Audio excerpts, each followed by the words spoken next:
Good afternoon. My name is Rachel Allen, and I am an integrative lifestyle coach. And what that looks like and means to me is that I get the opportunity to work with individuals who are really ready to make some major life changes. And I know that that was the only way, and the only reason I say that is because I was at my wit's end. And I was ready to try everything and anything that was going to allow me to reclaim or awaken to the fact that I am here in this physical plane and find my life passion, my life purpose. And I'm not going to say that that was the original plan or intention for coming into a practice or a dedication, daily disciplines, if you will.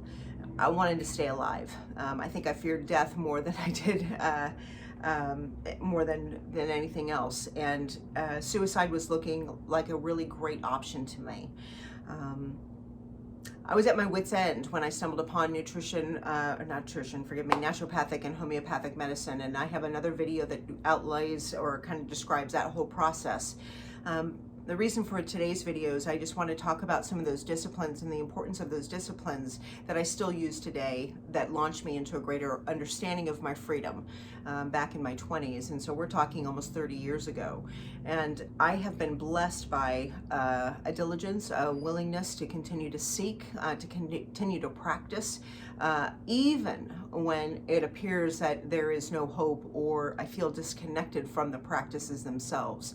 Sometimes they can feel a little rote, and you may be experiencing that for yourself, and maybe that's how we stumbled into each other on this YouTube channel. But what I know is that if I continue to practice, things become re-enlivened. I remember, I become re-inspired, I become rejuvenated, I become more and more awake to my life passion and my purpose. And I think sometimes all that happens is it gets covered up by grief, it gets covered up by resentment, it gets covered up by loss. And those things, those energies of unresolved grief, unresolved resentment, unresolved trauma, anything along those lines, can definitely create an appearance of separation, right? And so our goal and our life purpose is to dissolve those appearances of separation so we can step into our awareness of wholeness.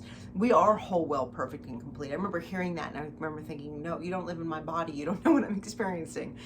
Having suffered from chronic panic disorder, and it took a long time to dissolve those nets of energy, those frequencies of energies, whether it was a thought, whether it was a behavior that was entrenched with the thought, the reaction to the thought, all of those patterns and those behaviors. It took a long time to deconstruct. I didn't realize how far back that anxiety and those behaviors or those thoughts began, but they began from the time I was a little child. And so for it to magnify or to continue to grow and increase in energy and volume until my late teens, when those traumatic experiences started happening for me, and the post-traumatic trauma that happened after having panic attacks and years of panic attacks and wondering when it was going to happen and if it was going to happen and who was going to be around me and would I be embarrassed.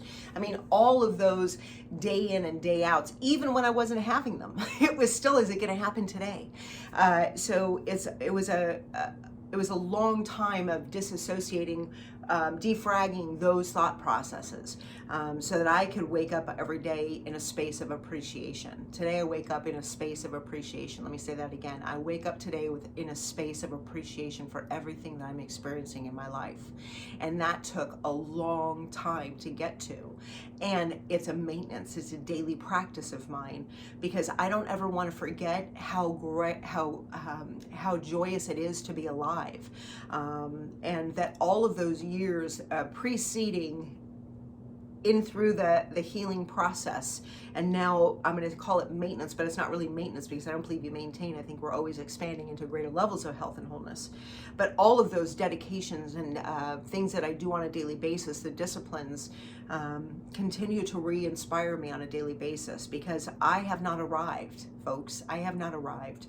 As much as I know, I get the opportunity to work with people who are just stumbling into wanting to make things different, whether it be beginning fitness again, that day one process, whether it's somebody who wants to reconnect with their higher power or wants to understand what that even is for them, that importance of that understanding or connection to it, not from anybody else's perception or a religion or a tradition, but from rituals that will enable you on a daily basis to feel connected to something that is magnificent and empowering and freeing.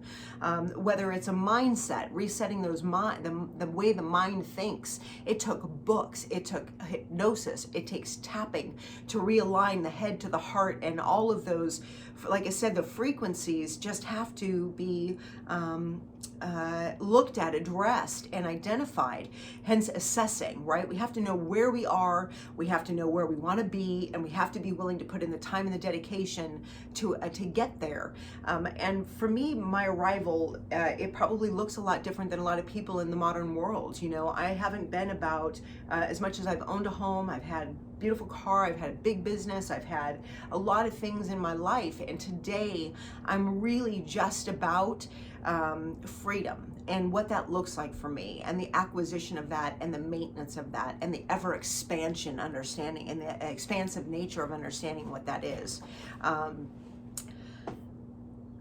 Practices, like I mentioned, for me today that remain true is I still journal. I've been a journaler. I had never picked up a pen and paper before my 23rd year on this physical plane. And today I still journal. I journal sometimes a page, 2 pages. It could be anything and everything that I feel like I need to download, get out of my mind so that I can begin to hear what the universe has for me. That is the only way that I can do that. A busy mind is very congested, and it's very difficult to discern what is a human thought versus intuitive thought. It can sound like it's coming from the same place, but let me tell you, it's not. Like I mentioned, before I get out of bed, I start the practice of appreciation. I was turned on to appreciation several years ago on the heels of a relationship, a grief loss process that I was walking through. And I remember hearing Esther Hicks describe the practice of appreciation, the ability to step back and appreciate all of it, right? The good, the bad, the light, the dark, the highs, the lows, the joy, the sadness, all of it, because all of it is a part of the discerning process of this thing called life. And when I got that, it was, it just made so much sense. It was no longer a simple gratitude list. It was appreciating the losses and the ability to move through into forgiveness and to raise and praise every life.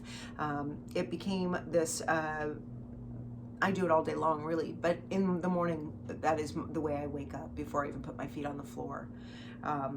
The journaling, like I mentioned. I'm a firm believer in prayer, and prayer, not necessarily from a traditional standpoint. I believe in affirmative prayer. And so as a spiritual practitioner, a licensed spiritual practitioner, I stumbled into the studies, actually I stumbled back into the studies of Ernest Holmes and Troward and God, just name a couple, Emerson. They all spoke, when I read them, they spoke to me. They opened, it was like just as coming home to understanding who I am and what I am and the potential that lives within me. And so that became a chronic desire to seek and to study. And I became a practitioner of prayer, knowing that I get to speak the word for anybody who's willing and able to receive it, who wants to receive it. So I have done prayer in small group and individual work, but I still do speak the word. I do believe that every word is creative, so I'm very mindful about my words. Some people say, you speak funny. I'm very clear. And so I'm very methodical about what I speak into the external world. Excuse me as I cough. So the power of prayer. I still use hypnosis. I was turned on to hypnosis in my 20s when I was overcoming, like I said, my panic disorder. I saw a fantastic doctor, Dr. Gellerman. He recorded some tapes, and I will be really clear about everything that I have done, because I have lived long and strong in a, I'm going to say, I have a belief that money or financial energy, there are some things, and especially I was a single mom for a long time in my life, or for several years of my life, money and the way I circulate my money has become very clear. So I would go see practitioners, and I was aware that I couldn't necessarily afford to see them many times. So I used the practices that they gave me very diligently as if I were seeing them. Okay, so that is part of my I'm going to say the blessing of I'll say not having enough financially, because I wanted to live more than I wanted to die, which meant that I had to take those practices that were gifted to me or I paid for, and I utilized them as if my life depended upon them. And so that is, I think, what differentiates me maybe from some. I'm not going to say most, but from some. And I wanted to live, like I said. So when Dr. Gellerman gave me some tapes around panic disorder, it was the first time I heard my language of my mind externally, and I could laugh and I could cry, but I listened to those tapes until I think I broke them. And I would listen to Dr. Richelieu, who is retired and now passed, who reminded me of my spiritual nature. And then I stumbled into Les Brown. Les Brown, at the time I was in, I think this is actually, I think I'd already been seeking holistic care, but we had what's called the People's Network, and I was looped into a multi-level marketing plan for bringing around inspired thinking. But I remember hearing Les Brown speak for the first time, and I thought, he's speaking my language. So I have been blessed by people and inspired thought, inspired wisdom, and those moments opened my heart, opened my mind that there are new ways of thinking, new ways of perceiving my life as it was and my life as it can be. And so that is what continues to propel me. And that's why it's important for me to journal. That's why it's important for me to always check into what I'm speaking in terms of affirming for myself. I still use emotional freedom technique, which is a tapping process. And all of these things I'm mentioning, by the way, are linked on my website. John Freedom, Dr. Gellerman is, like I mentioned, is retired, but I still use hypnosis, and I'll put some links to some videos that help me through YouTube. But emotional freedom technique actually EMDR back in the day, eye movement therapy,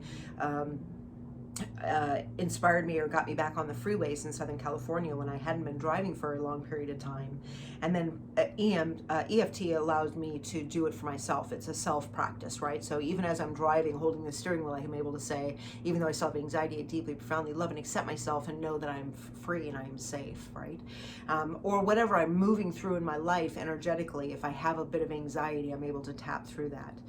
So still exercise, love exercise, and I can tell mentally, emotionally, and physically whether I've under exercised for the week. It tends to be a little scrambled brain that happens for me. My anxiety level, I'm less attuned to, because that time on a machine or on a path or on the road running, I heighten my connection to the divine. I affirm as I run. It's a great sacred time for me. So daily disciplines, whether it's inspired reading, I have a lot of books around my house. I'll open up a book and read, and staying connected to people who are on the path with me.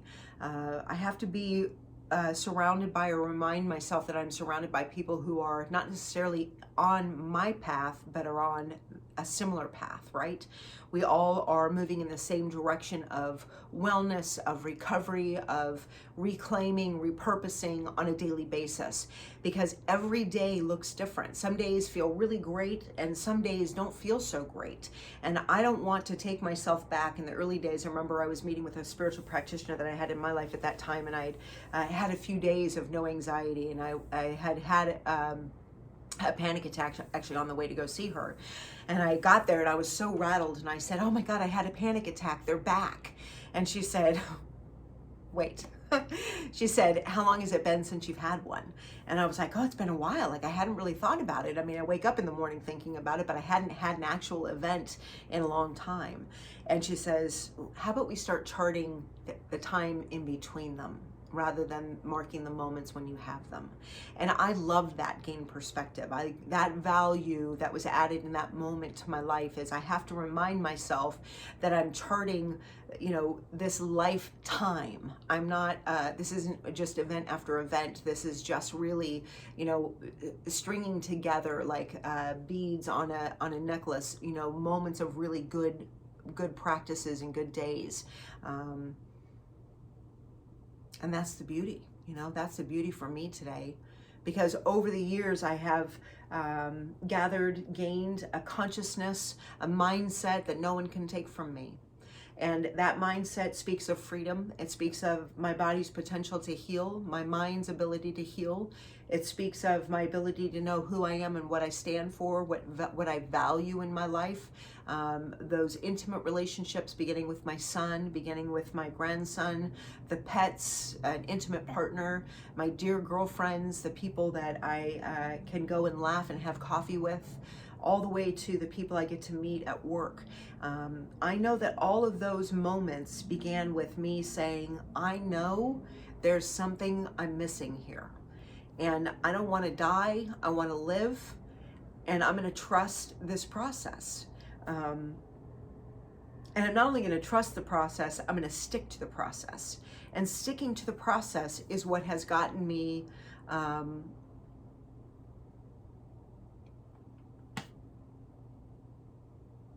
deep faith.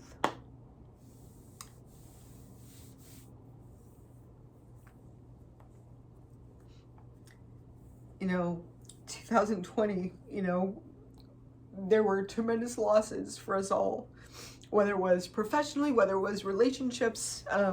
My mother passed away. There was just a lot of reorganizing. Some people were happy to be home and they're no longer having to go out to their office. Some of us lost jobs, put on furlough. I was put on furlough for months. There was a lot of shifts and changes. And for some of us, we haven't quite gotten back to embracing our passion or embracing our purpose or our self-care or whatever that is. And I'm here to tell you that it's possible, it's potential. And I hope you haven't lost hope. I hope you haven't lost the faith. But if you have, let me just re-inspire you. I hope to say the right thing for one person, to say it's there and it's waiting for you. It's waiting for you to do the work, for you to uncover whatever it is, and to begin to make a dedication, a daily practice, a daily ritual out of it, not think about the day or the moment that you missed it, but to focus on the days that you've accumulated those practices and how free you're feeling. And it may not come today, it may not come tomorrow, but I guarantee you over time, we get to have, be, and do whatever it is we want. And if I can assist you in any way, it would be an honor. My website is rachelallen.coach. That's rachelallen.coach. My phone number is 520-270-0409. If this video is not for you, that's totally fine. If you know somebody this video may be for, please circulate it. Please share it. Just know that I am here to be of maximum service to those around me in any way that I can. And it's an honor and a joy to be sharing my process with those of you who are viewing. And let me know your stories, any comments, feedback. Thank you all. Peace and blessings.